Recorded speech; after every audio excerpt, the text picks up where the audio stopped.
जय सिया राम मित्रों। हम 12 दिनों बाद ही वर्ष 2025 में प्रवेश करने वाले हैं, इसलिए आप सभी मित्रों को नव वर्ष की हार्दिक शुभकामनाएं और बधाई। नया साल आप सभी के लिए मंगलमय हो। आज के इस अंक में हम आपके लिए लेकर आए हैं कन्या राशि का वार्षिक राशिफल वर्ष 2025 के लिए, क्योंकि वर्ष 2025 की शुरुआत 150 वर्षों के बाद दैवीय आपदाओं के साथ होने वाली है।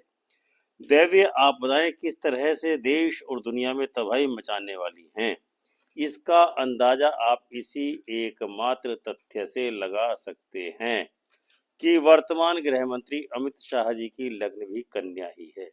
अमित शाह जी जिस प्रकार से आजकल संकट के दौर से गुजर रहे हैं, उसके बारे में आप सभी लोग अच्छे तरीके से जानते हैं।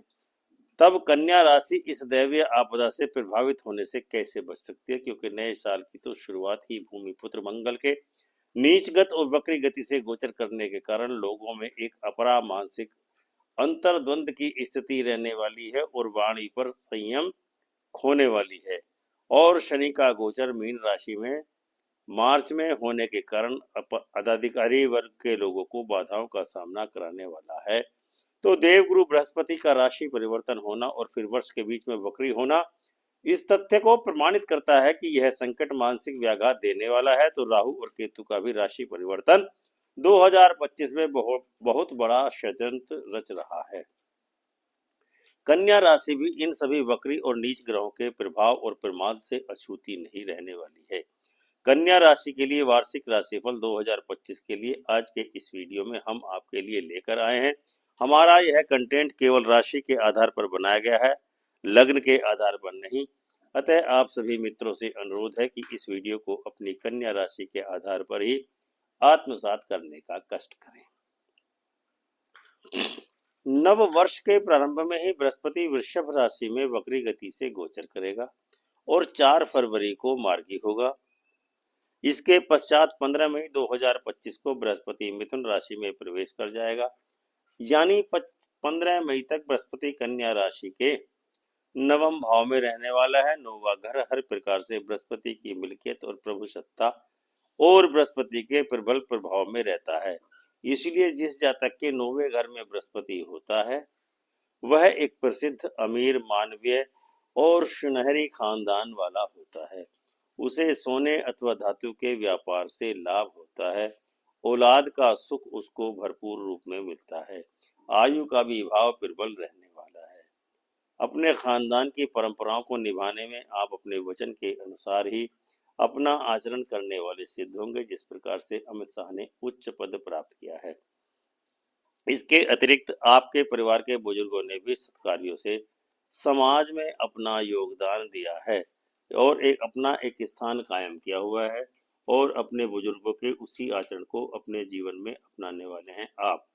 यदि आप किसी दूसरे व्यक्ति को शाप भी दे देंगे तो उसके लिए वह शाप भी वरदान बनकर ही उसको कामयाब और सफल बना देगा। 15 मई को बृहस्पति आपके 10वें भाव में प्रवेश कर जाएगा। 10वें घर में आने वाला प्रत्येक ग्रह शनि की प्रकृति धारण करने पर मजबूर हो जाता है। यानी 10वें घर में आने वाला ग्रह शनि के गुण धारण नहीं करता है तो वह ग्रह भी दुखी होना शुरू हो जाता है और उससे संबंध रखने वाली वस्तुएं, चाहे वह बेजानदार वस्तुएं हों या बेजान वस्तुएं हों, उनकी हानि होना शुरू हो जाता है। इसलिए बृहस्पति जो कि एक भला ग्रह माना गया है, अतः यदि बृहस्पति 15 मई के बाद शनि के गुण धारण नहीं करेगा तो बृहस्पति कमजोर होता चला जाएगा और आपके बाप दादा बाबा तथा स्वर्ण इत्यादि का पतन होना भी निश्चित ही शुरू हो जाएगा। इसके अतिरिक्त तीसरे घर का मालिक बुध है। यह बुध भी 10वें घर को टक्कर मार रहा है, जो कि शनि का मित्र है और बृहस्पति का शत्रु है। अतः यदि कन्या राशि के लोग 15 मई के बाद बुध की तरह बेरहम बनकर गंगा गए तो गंगादास और जमुना गए तो जमुनादास बन गए, यानी किसी का लिहाज नहीं, केवल यही मंत्र अपने जीवन में अपनाएंगे कि अपना काम बनता भाड़ में जाए जनता। इसीलिए कन्या राशि वालों को चाहिए कि वह शनि की तरह ही चालाकी बरतें और बुध की नाक को हमेशा ही साफ रखेंगे तो लोहे का गोल टुकड़ा यानी बुध भी सोने यानी बृहस्पति की कीमत देकर के जाएगा। इसलिए मई के महीने के बाद कन्या राशि वाले लोहे की गोलियां लाल रंग से रंग कर जेब या पर्स में रखेंगे तो आपको जबरदस्त लाभ प्राप्त होने वाला है। बृहस्पति 10वें घर से दूसरे और छठवें घर को देख रहा है। 15 मई के बाद कन्या राशि के लोगों को बृहस्पति के शत्रुओं का विनाश होने वाला है। इसीलिए अब बुध, शुक्र और राहु के संबंधों और पदार्थों की क्षति होने से दुनिया की कोई ताकत नहीं रोक सकती। यानी अब जातक को के दाम्पत्य साथी यानी पति अथवा पत्नी निश्चित ही पीड़ित होने वाले हैं। बुध से संबंधित बहन, बुआ, यानी और लड़की आदि भी पीड़ित रहेगी और सुखी न रह सकेगी, क्योंकि यह प्रकृति का सर्वमान्य सिद्धांत है कि दुनिया के प्रत्येक व्यक्ति को अपने शत्रुओं में बुराइयां ही नजर आती हैं। इसलिए बृहस्पति, बुध, शुक्र और राहु को 15 मई के बाद निश्चित ही क्षति पहुंचाने वाला है। 15 मई के बाद 13 जून को बृहस्पति पश्चिम दिशा में अस्त हो जाएगा और 8 जुलाई को पूर्व दिशा में उदय होगा। फिर वर्ष पर्यंत मिथुन राशि में ही बृहस्पति रहेगा और 12 नवंबर को वक्री हो जाएगा। यानी 15 मई के बाद वर्ष पर्यंत तक मिथुन राशि में बृहस्पति रहने वाला है। मिथुन राशि कन्या राशि के 10वें भाव में है। 10वें भाव में की भूमि का मालिक बृहस्पति को माना जाता है, जिस पर शनि ने अपना मकान बनाया हुआ है। इसलिए 10वें भाव में बृहस्पति और शनि का संयुक्त प्रभाव कन्या राशि वालों को प्राप्त होने वाला है।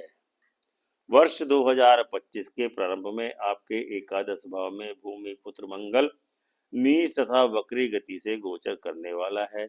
यह नीच तथा वक्री मंगल आपके तीसरे तथा अष्टम भाव का स्वामी है, जो कि 24 जनवरी को मिथुन राशि में प्रवेश करेगा और अंततः 24 फरवरी को मिथुन राशि में ही मार्गी हो जाएगा और 29 मार्च को फिर से नीचगत हो जाएगा और एट लास्ट 5 जून को सिंह राशि में प्रवेश कर जाएगा। 24 जनवरी से 29 मार्च के बीच में 10वें घर में रहने के कारण मंगल शनि से के प्रभाव में रहेगा। मंगल शनि से शत्रुता करता है, परंतु शनि मंगल से शत्रुता नहीं रखता है। इसलिए अब मंगल आपको चौथे चंद्र के चौथे घर की दृष्टि के कारण अति उत्तम फल प्रदान करने वाला है। अब आपकी जिंदगी में मिठास इस प्रकार से भर जाएगी कि जिस प्रकार से दूध में शक्कर जैसी मीठी जिंदगी। 29 मार्च से 5 जून के बीच मंगल आपकी राशि में प्रवेश कर जाएगा, जिसका सीधा सा मतलब यह निकलता है कि 5 जून के बाद आप जीवन में शांति और आनंद की अनुभूति करने वाले हैं। नए साल के प्रारंभ में न्याय के देवता शनिदेव कन्या राशि वालों के 6वें भाव में रहने वाले हैं, जो कि लगभग 30 वर्षों के बाद आपके 7वें भाव में 29 मार्च को प्रवेश कर जाएगा। 7वां घर बुध व शुक्र है, जो कि शनि के मित्र हैं, उससे प्रभावित है। अब अतः 7वें घर में शनि अत्यंत ही शुभ फल प्रदान करने वाला है। यानी शनि के कारोबार, मशीनरी, लोहे के काम आपको बहुत अधिक लाभ देंगे। आप जितना भी अधिक अपनी पत्नी से प्रेम और मोहब्बत का सलूक रखेंगे, आप उतने ही अधिक धनवान होते चले जाएंगे। आयु व सेहत का बल अत्यंत श्रेष्ठ रहने वाला है। 7वें भाव में 9 मई तक राहु गोचर करने वाला है। अतः आपको 29 मार्च से 9 मई के बीच कोई अत्यंत ही उत्तम पद या श्रेष्ठ पद, ज्येष्ठ पद प्राप्त होने वाला है। एक चीज का विशेष ध्यान रखें कि पराई स्त्री का प्यार और इश्क आपको बर्बाद कर देगा।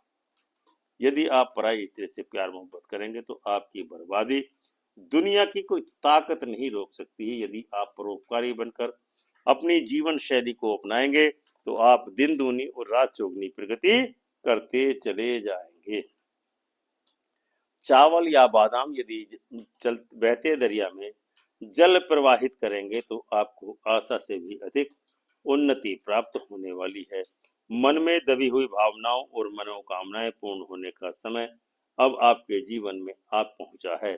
आपको धन दौलत की प्राप्ति इतनी यथेष्ट मात्रा में होने वाली है कि जो आपके लिए अभी तक अकल्पनीय थी। इसके साथ ही यहाँ पर यह कहना भी समीचीन है कि 12 जुलाई 2025 को शनि ग्रह वक्री गति से गोचर करने वाला है। शनि का यह वक्रत्व लगभग 26 नवंबर तक रहने वाला है, लेकिन शनि 26 नवंबर से मार्गी होकर के सप्तम भाव में गोचर करेगा, जिसके आधार पर कहा जा सकता है कि दीपावली के बाद शनि कन्या राशि के जातकों के लिए दिवाली बहुत ही शानदार तरीके से मनवाने वाला है। यानी कि कन्या राशि वाले इस वर्ष दिवाली बहुत ही शानदार ढंग से मनाने वाले हैं। शनि के साथ ही राहु एवं केतु के वर्ष 2025 में कन्या राशि में पर होने वाले प्रभाव के बारे में सम्यक रूप से विचार करना ज्यादा उचित रहेगा।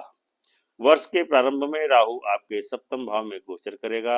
राहु 9 मई को छठवें भाव में प्रवेश कर जाएगा। अतएव यह कहा जा सकता है कि 29 मार्च तक शनि के वह परिणाम आपको प्राप्त होने वाले हैं कि जिसका की वर्णन हम पहले ही शनि फल में कर चुके हैं।